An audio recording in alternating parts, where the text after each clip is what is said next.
Olá, está começando mais um De Frente com a Lei. E no programa de hoje vamos conversar com a vereadora Estela Balardim, do PT, ela que preside aqui no Legislativo Caxiense a Frente Parlamentar em defesa da saúde mental. De imediato de saúde, vereadora Estela, uma honra tê-la conosco aqui. Tudo bem, é sempre um prazer estar aqui de frente com a lei, de frente com você, falar um pouco do nosso trabalho. Vereadora Estela, a senhora tem se dedicado desde a instalação da Frente Parlamentar em Defesa da Saúde Mental, como eu disse, presidida pela senhora, e a senhora também tem se vinculado a várias pautas ligadas à saúde, não só à própria saúde mental, da qual trataremos também no decorrer do programa. A propósito, a senhora foi participante da última Conferência Municipal de Saúde que teve aqui em Caxias do Sul, em preparação e já aprovando teses e pautas para as conferências, tanto estadual quanto nacional de saúde. Então, eu gostaria de começar lhe provocando nesse sentido, como é que foi essa participação e de que forma essa participação pode dialogar com a própria frente parlamentar aqui da casa. Exatamente, eu acho que foi um processo muito importante para a saúde. Eu acho que isso é um processo fundamental do SUS. O SUS, ele requer a participação do usuário, né? A conferência, ela é o ponto final, mas as pré-conferências, elas também fazem parte desse processo. Elas ocorreram em todas as regiões da nossa cidade, elas também ocorreram de forma temática aqui na nossa Casa Legislativa. Então, a Casa do Povo, ela foi sede dessas pré-conferências, foi sede da Conferência Municipal. Eu tive a honra também de participar da pré-conferência de saúde mental. De cada pré-conferência e da conferência saíam 12 pautas principais, 12 encaminhamentos. Esses 12 encaminhamentos, eles vão para a conferência estadual. Lá se juntam com 12 encaminhamentos de todo o estado do Rio Grande do Sul e daí só 12 vão para o nacional. E daí a gente tem a nossa 17ª Conferência Nacional de Saúde, na qual se tiram as diretrizes da saúde. E a gente aqui em Caxias falou muito sobre a importância do fortalecimento do SUS, do controle social, a importância também da gente pensar num processo de municipalização das nossas UPAs. A gente vê que, infelizmente, algo que aumenta são as reclamações, são os problemas que ocorrem dentro das UPAs, são problemas inclusive com médicos que às vezes a gente acaba tendo que denunciar na tribuna. Então, para que esses problemas deixem de acontecer na conferência, o que foi debatido é que a gente acredita que a gestão, ela sendo municipalizada, sendo gerida pelo município, seria muito melhor, porque o município, ele vê a saúde de uma forma muito melhor, né? Então, por isso que é tão importante ouvir o usuário, porque a partir do momento que o usuário é ouvido durante a construção de uma política pública, ela tende a ser muito melhor, porque é o usuário que na ponta acessa o serviço, então é ele que sabe quais que são as lacunas, quais que são as necessidades, né? A propósito disso, vereadora Estela, a senhora tem sido requisitada para painéis também relativos à saúde mental. Eu pude participar de algum como espectador, lhe acompanhando. E ainda é um assunto tabu no contexto geral da sociedade. Nem todos encaram os assuntos de saúde mental, de acompanhamento, de tratamento, com a seriedade com que deveria, de repente. Ah, não, mas o sujeito não tem um problema cardíaco, ele não quebrou uma perna, ele só está relatando uma perturbação, ou um problema, uma dificuldade. E não é só, é também um problema de saúde, tanto quanto qualquer outro.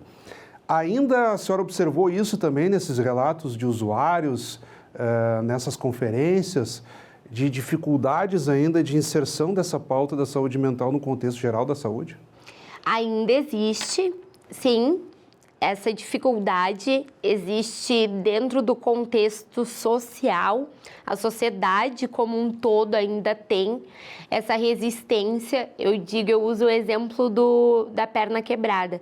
Se a gente quebra uma perna, a gente precisa ir no médico para usar um gesso, para fazer o procedimento que for necessário para a nossa perna ficar bem. Se a gente está com algum problema na nossa saúde mental, a gente também precisa procurar um médico, a gente também precisa procurar um tratamento para que a nossa saúde mental também fique bem.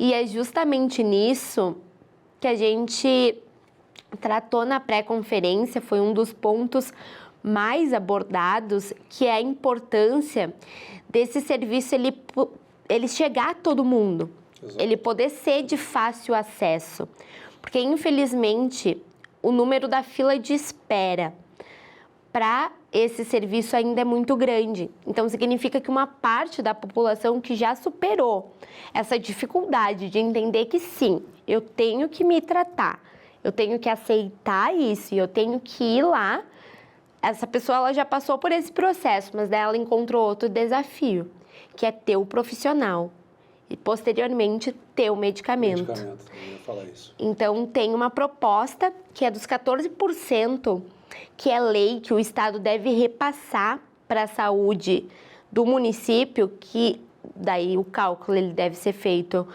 pelos profissionais, né?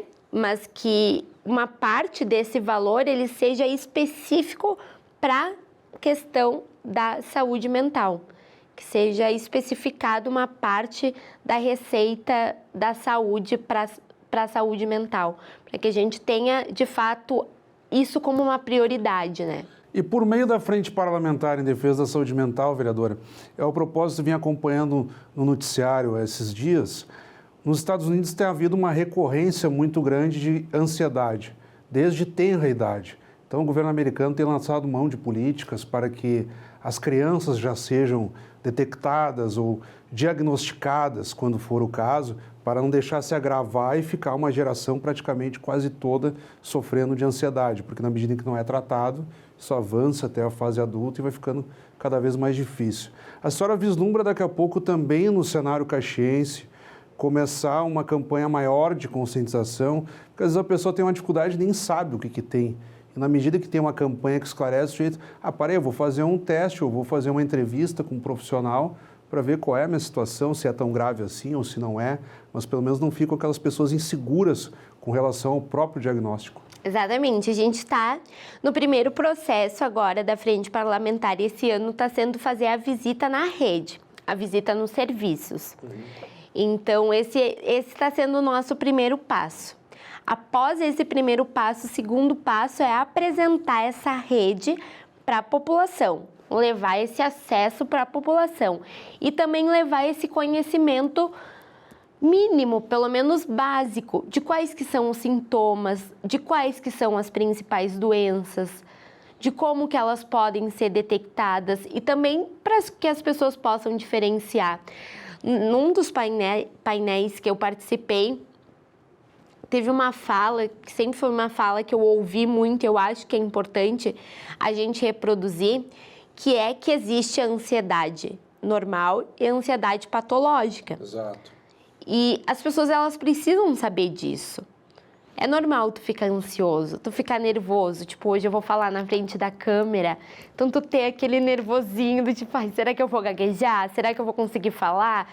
Eu vou falar em público?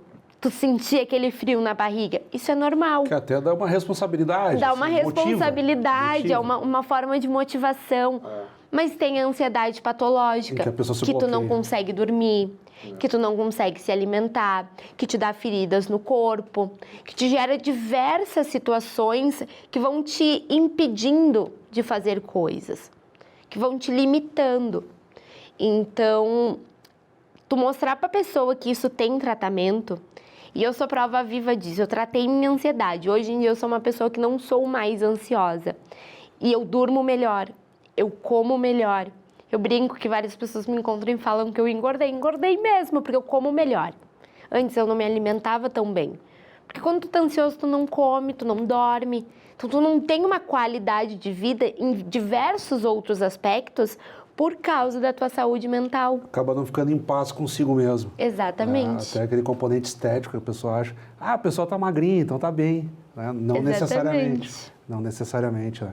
E, vereadora, como é que a senhora vê, então, a sequência da própria Frente Parlamentar, na medida que vocês estão fazendo essas visitações, constituindo um diagnóstico, então, da situação da rede. Já é possível apontar, melhor dizendo, alguma falha, alguma situação que precise melhorar de antemão? Ou a senhora acredita que a frente parlamentar tem que verificar um pouco melhor ainda antes de emitir um juízo de valor? Claro que a gente tem que tudo falar com muita responsabilidade acerca do que a gente fala, mas a gente tem algumas questões que elas são legais. A gente tem uma lei, que é a lei da reforma psiquiátrica, e essa lei ela ainda não é seguida atualmente. E eu acho que é uma coisa que a gente precisa revisitar, que a gente precisa olhar. Por mais polêmico e por mais difícil que seja falar sobre isso, a gente precisa falar sobre essa lei da reforma psiquiátrica. Do que trata? Ela trata sobre a questão dos hospitais psiquiátricos.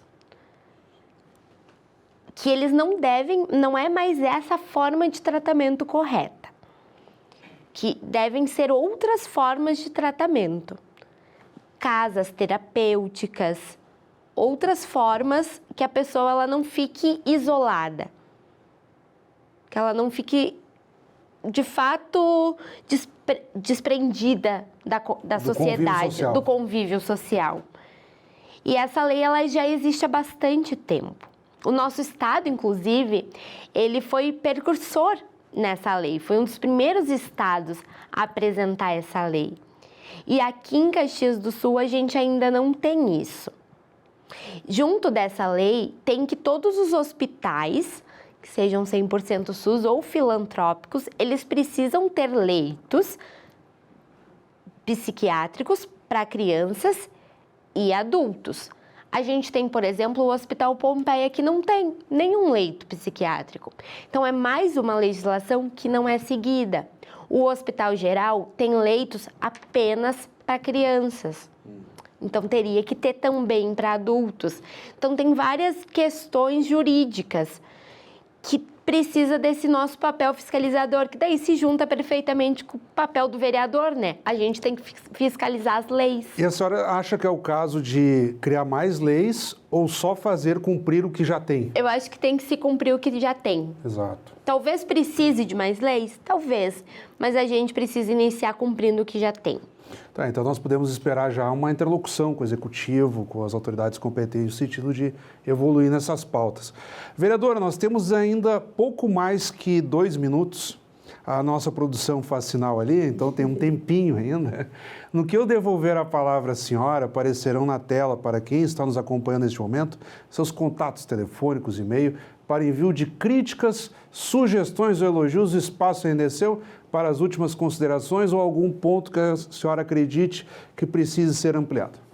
Então, gente, eu quero junto com vocês aprender cada vez mais sobre essa pauta tão importante e tão rica, cheia de tantos significados, que faz tanta diferença na nossa sociedade, que é um dos nossos principais males, mas que pode sim ser uma das nossas principais causas para lutar coletivamente. Então, venham junto com o mandato, não só nessa luta, mas em todas as lutas, nos chamem para qualquer necessidade, para fazer indicação, para tomar um café. Eu já disse que eu adoro tomar um café. Venham conhecer o nosso gabinete, me chamem para conhecer o teu bairro, para conhecer o teu local de trabalho, a tua escola. A gente está à disposição e muito obrigado. Seguimos junto com vocês. A honra foi toda nossa, vereadora. Muito obrigado. Acabamos de conversar, então, com a vereadora Estela Balardim, do PT, ela que também preside aqui no Legislativo Caxiense a Frente Parlamentar em Defesa da Saúde Mental. Obrigado pela audiência. Até o nosso próximo encontro.